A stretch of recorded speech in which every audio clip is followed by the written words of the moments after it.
Hey, Pastor Steve Waldron here.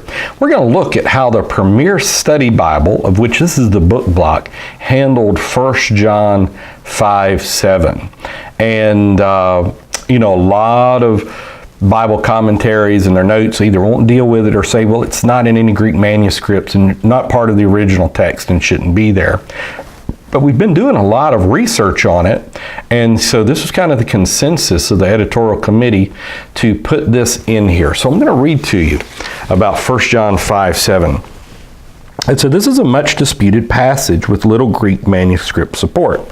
However, the UBS, which is the United Bible Society's 3rd and 4th editions, lists support from early church writers such as Cyprian in the 3rd century AD, Priscillian and Pseudo-Cyprian in the 4th century, and Veramadium, the Speculum, Cassian, and Pseudo-Vigilus in the 5th century. Around AD 400, Jerome mentioned that Arians were systematically removing the text.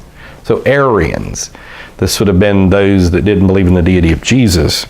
Edward F. Hills, a doctor of theology in Harvard New Testament Textual Studies, postulates that it began to be removed in the 3rd century due to its plain teaching of Sabellianism, since the Greek text demands its inclusion linguistically.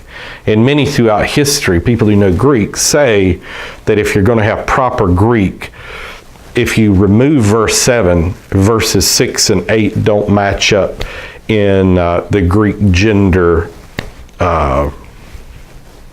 endings. And so I felt like that was a very fair, honest look at 1 John 5:7. And so there's a lot of things like that you may not know that you'll be able to find in the confines of the Premier Study Bible. Maybe you did know that, but it's handy to have it, there in your study Bible as well.